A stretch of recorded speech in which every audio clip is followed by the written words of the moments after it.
عبداللہ بن عمر رضی اللہ تعالی عنہ کہتے تھے کہ ہم رسول اللہ صلی اللہ علیہ وسلم کی خدمت میں حاضر تھے کہ آپ صلی اللہ علیہ وسلم کے پاس کھجور کا ایک گابھا لایا گیا۔ اسے دیکھ کر آپ نے فرمایا کہ درختوں میں ایک درخت ایسا ہے اس کی مثال مسلمان کی طرح ہے۔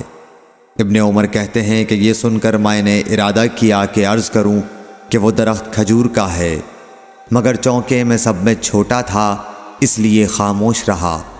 پھر رسول اللہ صلی اللہ علیہ وسلم نے خود ہی فرمایا کہ وہ کھجور ہے۔ صحیح بخاری حدیث نمبر 72۔ رسول اللہ صلی اللہ علیہ وسلم کا ارشاد ہے کہ حسد صرف دو باتوں میں جائز ہے، ایک تو اس شخص کے بارے میں جسے اللہ نے دولت دی ہو اور وہ اس دولت کو راہ حق میں خرچ کرنے پر بھی قدرت رکھتا ہو، اور ایک اس شخص کے بارے میں جسے اللہ نے حکمت کی دولت سے نوازا ہو اور وہ اس کے ذریعے سے فیصلہ کرتا ہو اور لوگوں کو اس حکمت کی تعلیم دیتا ہو۔ صحیح بخاری حدیث نمبر 73۔ رسول اللہ صلی اللہ علیہ وآلہ وسلم نے فرمایا، ایک دن حضرت موسیٰ علیہ السلام بنی اسرائیل کی ایک جماعت میں بیٹھے ہوئے تھے کہ اتنے میں ایک شخص آیا اور اس نے آپ سے پوچھا، کیا آپ جانتے ہیں کہ دنیا میں کوئی آپ سے بڑھ کر عالم موجود ہے؟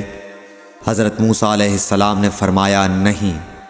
اس پر اللہ تعالیٰ نے حضرت موسیٰ علیہ السلام کے پاس وحی بھیجی کہ ہاں، ہمارا بندہ خضر ہے جس کا علم تم سے زیادہ ہے۔ حضرت موسیٰ علیہ السلام نے اللہ سے دریافت کیا کہ خضر علیہ السلام سے ملنے کی کیا صورت ہے؟ اللہ تعالیٰ نے ایک مچھلی کو ان سے ملاقات کی علامت قرار دیا اور ان سے کہہ دیا کہ جب تم اس مچھلی کو گم کر دو تو واپس لوٹ جاؤ، تب خضر سے تمہاری ملاقات ہوگی۔ تب موسیٰ علیہ السلام چلے اور دریا میں مچھلی کی علامت تلاش کرتے رہے۔ اس وقت ان کے ساتھی نے کہا، جب ہم پتھر کے پاس تھے کیا آپ نے دیکھا تھا؟ میں اس وقت مچھلی کا کہنا بھول گیا اور شیطان ہی نے مجھے اس کا ذکر بھلا دیا۔ موسیٰ علیہ السلام نے کہا، اسی مقام کی ہمیں تلاش تھی۔ تب وہ اپنے نشانات قدم پر پچھلے پاؤں باتیں کرتے ہوئے لوٹے۔ وہاں انہوں نے خضر علیہ السلام کو پایا۔ پھر ان کا وہی قصہ ہے جو اللہ نے اپنی کتاب قرآن میں بیان کیا ہے۔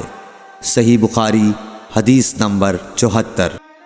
حضرت ابن عباس رضی اللہ تعالی عنہ نے فرمایا کہ ایک مرتبہ رسول اللہ صلی اللہ علیہ وآلہ وسلم نے مجھے سینے سے لگا لیا اور دعا دیتے ہوئے فرمایا کہ اے اللہ، اسے علم کتاب قرآن عطا فرمائیو۔ صحیح بخاری حدیث نمبر 75۔ عبداللہ بن عباس رضی اللہ تعالی عنہ نے فرمایا کہ میں ایک مرتبہ گدھی پر سوار ہو کر چلا۔ اس زمانے میں بلوغ کے قریب تھا۔ رسول اللہ صلی اللہ علیہ وسلم منی میں نماز پڑھ رہے تھے اور آپ کے سامنے دیوار کی آڑ نہ تھی، تو میں بعض صفوں کے سامنے سے گزرا اور گدھی کو چھوڑ دیا۔ وہ چرنے لگی، جبکہ میں صف میں شامل ہو گیا، مگر کسی نے مجھے اس بات پر ٹوکا نہیں۔ صحیح بخاری حدیث نمبر 76۔ محمود بن ربیع فرماتے ہیں کہ مجھے یاد ہے کہ ایک مرتبہ رسول اللہ صلی اللہ علیہ وسلم نے ایک ڈول سے منہ میں پانی لے کر میرے چہرے پر کلی فرمائی اور میں اس وقت 5 سال کا تھا۔ صحیح بخاری حدیث نمبر 77۔ حضور اکرم صلی اللہ علیہ وآلہ وسلم نے فرمایا کہ ایک بار حضرت موسیٰ علیہ السلام بنی اسرائیل کی ایک جماعت میں تھے کہ اتنے میں ایک شخص آیا اور کہنے لگا، کیا آپ جانتے ہیں کہ دنیا میں آپ سے بھی بڑھ کر کوئی عالم موجود ہے؟ حضرت موسیٰ علیہ السلام نے فرمایا کہ نہیں۔ تب اللہ تعالیٰ نے حضرت موسیٰ علیہ السلام پر وحی نازل کی کہ ہاں، ہمارا بندہ خضر علم میں تم سے بڑھ کر ہے۔ تو حضرت موسیٰ علیہ السلام نے ان سے ملنے کی راہ دریافت کی۔ اس وقت اللہ تعالیٰ نے ان سے ملاقات کے لیے مچھلی کو نشانی قرار دیا اور ان سے کہہ دیا کہ جب تم مچھلی کو نہ پاؤ تو لوٹ جانا، تم خضر سے ملاقات کر لوگے۔ حضرت موسیٰ علیہ السلام دریا میں مچھلی کے نشان کا انتظار کرتے رہے۔ تب ان کے خادم نے ان سے کہا، کیا آپ نے دیکھا تھا کہ جب ہم پتھر کے پاس تھے تو میں وہاں مچھلی بھول گیا اور مجھے شیطان ہی نے غافل کر دیا؟ حضرت موسیٰ علیہ السلام نے کہا کہ ہم اسی مقام کے تو متلاشی تھے۔ تب وہ اپنے قدموں کے نشانوں پر باتیں کرتے ہوئے واپس لوٹے۔ وہاں خضر علیہ السلام کو انہوں نے پایا۔ پھر ان کا قصہ وہی ہے جو اللہ تعالیٰ نے اپنی کتاب میں بیان فرمایا ہے۔ صحیح بخاری حدیث نمبر 78۔ آپ صلی اللہ علیہ وآلہ وسلم نے فرمایا کہ اللہ تعالیٰ نے مجھے جس علم و ہدایت کے ساتھ بھیجا ہے اس کی مثال زبردست بارش کی سی ہے جو زمین پر خوب برسے۔ بعض زمین جو صاف ہوتی ہے وہ پانی کو پی لیتی ہے اور بہت سبزہ اور گھاس اگاتی ہے، اور بعض زمین جو سخت ہوتی ہے وہ پانی کو روک لیتی ہے۔ اس سے اللہ تعالیٰ لوگوں کو فائدہ پہنچاتا ہے، وہ اس سے سیراب ہوتے ہیں اور سیراب کرتے ہیں۔ اور کچھ اور زمین کے بعض خطوں پر پانی پڑتا ہے جو بالکل چٹیل میدان ہوتے ہیں، نہ پانی روکتے ہیں اور نہ ہی سبزہ اگاتے ہیں۔ تو یہ اس شخص کی مثال ہے جو دین میں سمجھ پیدا کرے اور نفع دے۔ اس کو وہ چیز جس کے ساتھ میں مبعوث کیا گیا ہوں اس نے علم دین سیکھا اور سکھایا، اور اس شخص کی مثال جس نے سر نہیں اٹھایا یعنی توجہ نہیں کی اور جو ہدایت دے کر میں بھیجا گیا ہوں اسے قبول نہیں کیا۔ صحیح بخاری حدیث نمبر 79۔ رسول اللہ صلی اللہ علیہ وسلم نے فرمایا، علامت قیامت میں سے یہ ہے کہ دینی علم اٹھ جائے گا اور جہل ہی جہل ظاہر ہو جائے گا، اور اعلانیہ شراب پی جائے گی اور زنا پھیل جائے گا۔ صحیح بخاری حدیث نمبر 80۔ رسول اللہ صلی اللہ علیہ وآلہ وسلم نے فرمایا کہ علامات قیامت میں سے یہ ہے کہ علم دین کم ہو جائے گا، جہل ظاہر ہو جائے گا، زنا بکثرت ہوگا، عورتیں بڑھ جائیں گی اور مرد کم ہو جائیں گے، حتیٰ کہ 50 عورتوں کا نگران صرف ایک مرد رہ جائے گا۔ صحیح بخاری حدیث نمبر 81۔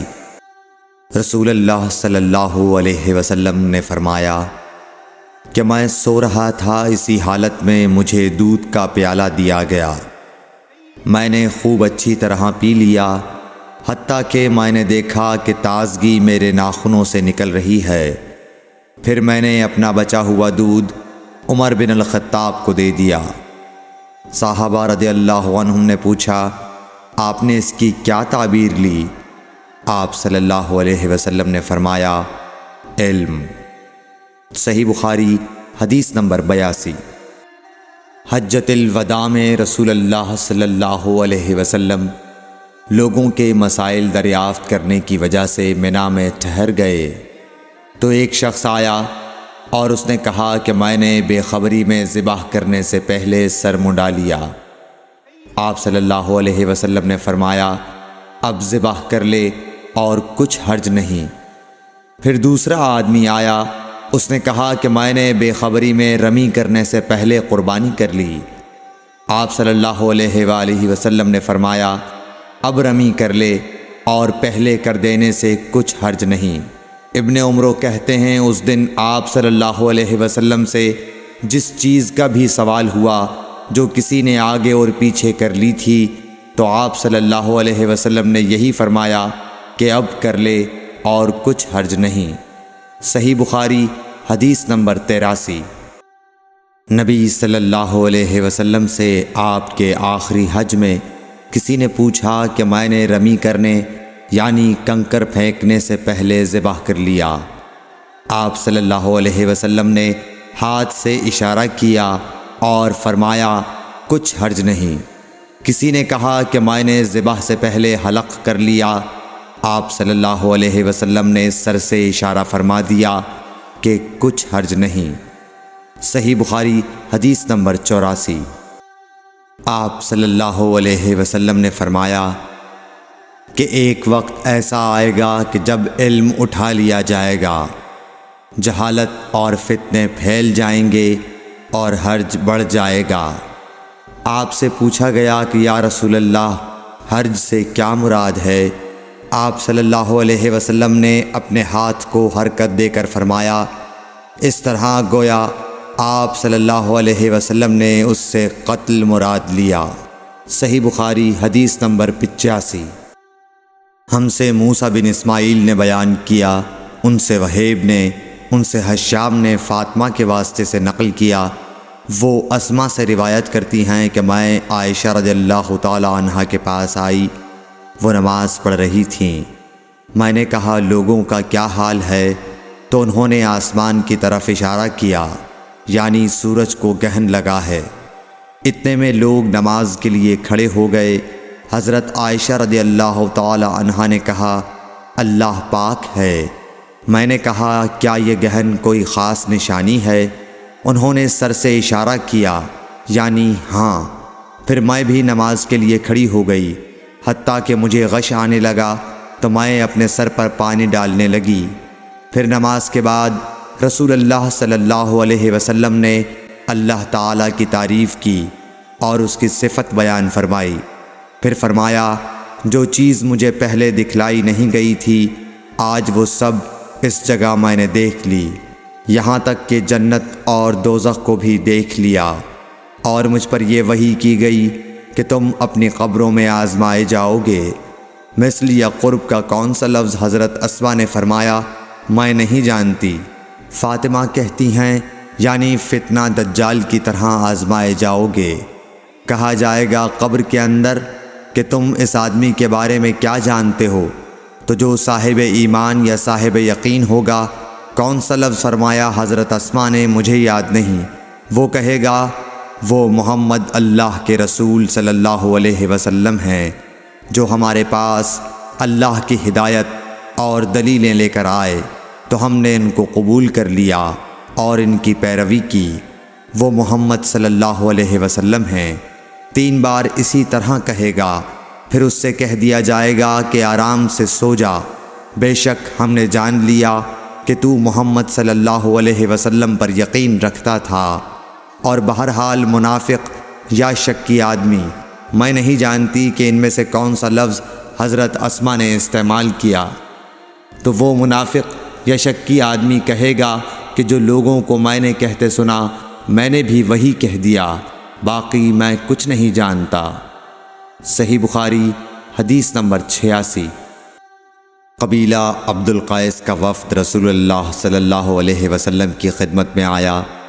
آپ صلی اللہ علیہ وسلم نے دریافت کیا کہ کون سا وفد آیا ہے یا یہ کون لوگ ہیں؟ انہوں نے کہا ربیعہ خاندان کے لوگ ہیں۔ آپ صلی اللہ علیہ وسلم نے فرمایا کہ مبارک ہو قوم کو آنا، یا مبارک ہو اس وفد کو جو کبھی نہ رسوا ہو نہ شرمندہ ہو۔ اس کے بعد انہوں نے عرض کیا کہ ہم ایک دور دراز کونے سے آپ کے پاس آئے ہیں، اور ہمارے اور آپ کے درمیان کفار مضر کا قبیلہ پڑتا ہے۔ اس کے خوف کی وجہ سے ہم حرمت والے مہینوں کے علاوہ اور ایام میں نہیں آ سکتے، اس لیے ہمیں کوئی ایسی قطعی بات بتلا دیجئے کہ جس کی ہم اپنے پیچھے رہ جانے والے لوگوں کو خبر دے دیں اور اس کی وجہ سے ہم جنت میں داخل ہو سکیں۔ تو آپ صلی اللہ علیہ وسلم نے انہیں 4 باتوں کا حکم دیا اور 4 سے روک دیا۔ اول انہیں حکم دیا کہ ایک اللہ پر ایمان لائیں۔ پھر فرمایا کہ کیا تم جانتے ہو کہ ایک اللہ پر ایمان لانے کا کیا مطلب ہے؟ انہوں نے عرض کیا اللہ اور اس کا رسول زیادہ جانتے ہیں۔